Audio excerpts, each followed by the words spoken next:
Bismillahirrahmanirrahim. Assalamualaikum warahmatullahi wabarakatuh. Waalaikumsalam warahmatullahi wabarakatuh.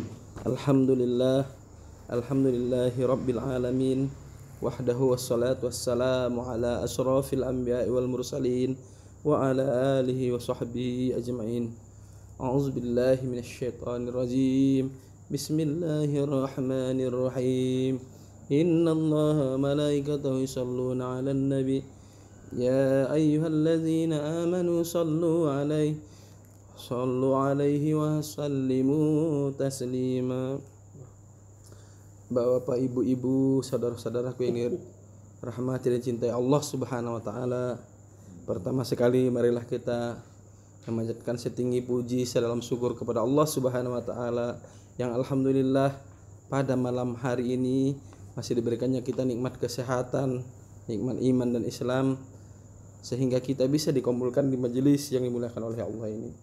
Salawat dan salam marilah kita sampaikan kepada arwah junjungan kita Nabi besar Muhammad SAW dengan Allahumma salli ala sayyidina Muhammad wa ala ali sayyidina Muhammad.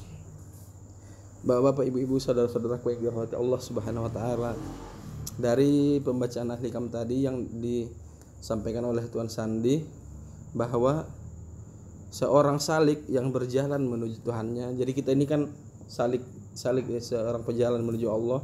Maka sama seperti kereta api, kita akan berhenti di pos-pos tertentu. Misalnya kita dari Rantau Perapat ya menuju Medan, nanti dia berhenti di Tebing Tinggi gitu, Kisaran gitu. Jadi ada pos-pos yang kita berhenti. Jadi sama juga dengan perjalanan kita menuju Allah. Ada tempat-tempat nanti Allah memberikan pelan-pelan memberikan karomah-karomah, memberikan kelebihan-kelebihan, memberikan pemahaman, kita mulai melihat Allah, merasakan kehadiran Allah gitu. Kita jangan berhenti di situ karena kita terlalu terpesona dengan yang kita dapatkan, misalnya karomah, dikasih kelebihan-kelebihan, atau disebut mungkin namanya ma'unah kalau level kita ini, kalau mungkin level sahabat namanya karomah. Jadi dikasih ma'unah sama Allah, jangan kita berhenti di situ, karena perjalanan kita masih panjang. Kita berjalan tuh menuju Allah. Nanti kita akan sampai ke sifat-sifat Allah. Dari af'al Allah, di balik af'al itu ada sifat Allah. Sampai sifat juga jangan berhenti. Di balik sifat itu ada asma Allah. Di balik asma Allah itu baru sampai kepada zat Allah gitu. Jadi masih panjang perjalanan kita itu. Bapak, ibu, saudara-saudaraku yang dirahmati Allah Subhanahu wa taala. Pada malam hari ini materi kita adalah membangun jiwa.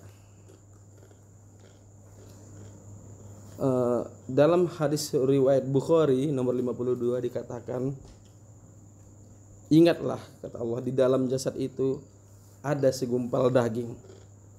Jika ia baik, maka baik pula seluruh jasad. Jika ia rusak, maka rusak pula seluruh jasad. Ketahuilah bahwa ia adalah hati atau jiwa atau qalbu. Kemudian dalam hadis riwayat Muslim dikatakan, sungguh Allah tidak melihat rupa dan harta kalian. Jadi Allah tidak melihat rupa dan harta kalian, melainkan melihat hati dan perbuatan kita. Jadi yang dilihat itu hati dan perbuatan kita atau amal kita. Terus di hadis lain dikatakan, sesungguhnya amal itu tergantung dengan niat. Innama a'malu binniyat. Jadi bapak-bapak, ibu-ibu, saudara-saudara yang dicintai oleh Allah Subhanahu wa taala, sebuah amal akan bisa diterima atau menghasilkan pahala yang begitu besarnya kepada Allah jika memang yang dilihat itu diawali dari hati. Intinya itu di hati kita, karena semua itu berasal dari hati, semua itu berasal dari niatnya. Dan Allah melihat amalan kita itu yang dilihat juga hatinya. Jadi pada saat kita melakukan amal ibadah di dunia ini itu sama seperti kita menanam padi gitu. Jadi dalam proses kita menanam, jadi kita beramal ibadah di dunia ini mirip kayak kita bertani ya. Nah, dalam kita bertani itu ada 3 fase. Yang pertama namanya adalah fase persiapan atau plus pembibitan. Jadi kita menggemburkan tanah, mencangkul tanah, membajak sawah sampai tanahnya gembur, sampai tanah ini. Terus paralel kita melakukan pembibitan untuk ininya kan. Itu fase yang pertama. Fase yang pertama di dalam ilmu tasawuf namanya takholli, masa persiapan. Kemudian setelah takholli, fase persiapan, barulah namanya penanaman bibit. Jadi udah mulai kita alirkan air sedikit, udah mulai ini baru kita mulai tanam. Proses menanam itu namanya tahalli. Kemudian setelah kita tanam bibitnya, masuklah ke fase yang ketiga, yaitu fase pemeliharaan, perawatan dan penjagaan. Di sana ada nanti pengairan, ada proses pemupukan, penjagaan dari hama-hama yang menyerang sampai dia panen gitu. Seperti itulah proses amal di dalam jiwa kita sebenarnya. Yang pertama kita coba ke takholli, fase persiapan atau pembibitan. Jadi fase ini diawali dengan taubatan nasuha. Jadi kita ya sama seperti ini, di awal membersihkan tanah, menggemburkan tanah itu, kalau di dalam jiwa itu kita harus taubatan nasuha, taubat dari segala perbuatan-perbuatan yang dilarang oleh Allah yang udah kita lakukan. Taubat dari maksiat-maksiat yang udah kita lakukan selama ini. Kemudian di sana itu ada istighfar, kita mohon ampun kepada Allah. Istighfarnya bisa bermacam-macam, bisa astaghfirullahalazim, tahu pakai istighfarnya Nabi Yunus ya, la ilaha illa anta subhanaka inni kuntu minaz zalimin, la ilaha illa anta subhanaka inni kuntu minaz zalimin. Kemudian di sana juga pada saat kita udah taubat, istighfar, maka kita di sana memahami bahwa semuanya itu adalah yang terjadi di alam ini adalah semuanya adalah berasal dari Allah dan akan kembali kepada Allah. Semuanya dengan kehendak Allah, la haula wala quwata illa billah. Jadi kita manusia ini tiada daya upaya, Allah lah semuanya. Jadi kita itu hanya berusaha, semuanya hasilnya adalah Allah yang menentukan. Sehingga hasil dari takholli itu menciptakan, yaitu meminta pertolongan kita hanya kepada Allah. Kemudian bergantung juga hanya kepada Allah.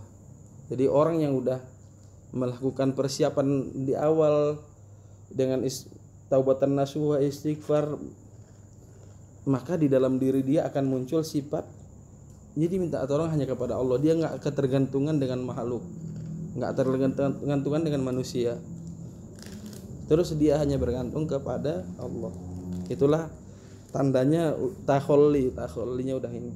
Kemudian yang kedua adalah penanaman bibit atau tahalli.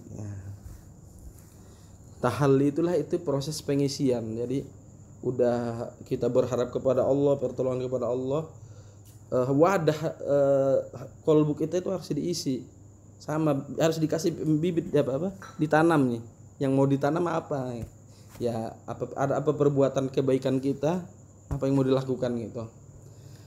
Itulah kita berzikir kepada Allah, zikir Allah. Kemudian apabila kita mau berbuat kebaikan, Bismillahirrahmanirrahim. Jadi makna Bismillah di sini bukan dengan menyebut nama Allah, tapi kita melakukan apapun di dunia ini harus beserta dengan Allah gitu. Jadi jangan kita yang melakukan perbuatan itu, di sana itu ada Allah beserta. Antara nama dengan yang punya nama tidak pernah berpisah. Antara sifat dengan yang punya sifat tidak pernah berpisah. Jadi bismillahirrahmanirrahim. Berarti kita bersama dengan Allah yang bersifat Rahman dan Rahim tadi. Sehingga jika kita selalu bersama dengan Allah, maka kita itu akan selalu berbuat sesuai dengan apa yang dikehendaki oleh Allah. Itulah hakikat dari tahalli. Kemudian yang ketiga adalah itu masa pemeliharaan, perawatan, pengairan, pembukaan, namanya tajalli. Jadi untuk menghasilkan tajalli ini itu harus diawali dengan munculnya istiqomah. Istiqomah dalam melanggengkan wirid. Nah, jadi kita buat wirid-wiritan sehari-hari, setiap misalnya wirid baca ya latif setiap habis tahajud, atau zikir yang wirid yang 11.000, atau zikir 5.000, atau selawat 11.000 setiap hari, itu termasuk wirid-wiridan. Wirid-wiridan itu menghasilkan istiqomah. Kita istiqomah terus menerus melakukan, sehingga dari wirid itu muncullah namanya warid. Nah, muncul rasa, muncullah hakikat dia. Merasa bersama dengan Allah, merasa melihat Allah, merasakan ya bermakrifat kepada Allah mulai. Itu yang pertama. Yang kedua, supaya mencapai tajalli kita harus melakukan suluk. Ya, salik ya. Yang tadi kita harus berjalan terus kepada Allah. Jangan berhenti. Walaupun kita tidak bisa suluk suluk jarak jauh. Walaupun nggak bisa suluk jauh, terpokoknya kita diniatkan kita suluk seumur hidup kita gitu. Kita berjalan terus kepada Allah, jangan berhenti. Karena perjalanan kita masih panjang. Sehingga hasil dari suluk tadi itulah akan menghasilkan rasa atau hakikat. Hasil dari salah satu hasil dari tajalli itu adalah tajallinya af'al. Jadi apapun yang kita lihat, perbuatan apapun di dunia ini yang kita lihat adalah perbuatan Allah. Jadi makhluk itu udah nggak kita lihat lagi. Yang kita lihat itu adalah Allah gitu. Terus hasil dari tahalli tajalli ini itulah amal ibadah yang diridhai oleh Allah. Karena hasil dari perbuatan tersebut apapun yang kita lakukan, kalau dasarnya yang tiga ini, maka itulah akan digolongkan menjadi orang yang ikhlas.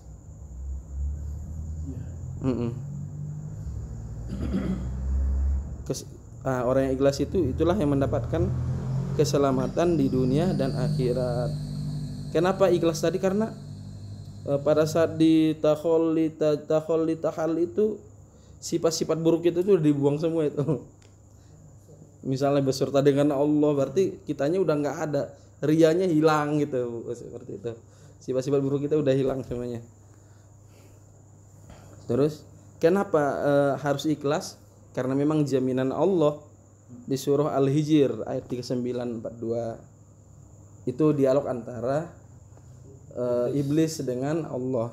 Iblis berkata, "Ya Tuhanku, oleh sebab engkau telah memutuskan bahwa aku sesat," kata iblis, "pasti aku akan menjadikan mereka memandang baik perbuatan maksiat di muka bumi, dan pasti aku akan menyesatkan mereka semuanya, kecuali hamba-hamba engkau yang ikhlas di antara mereka."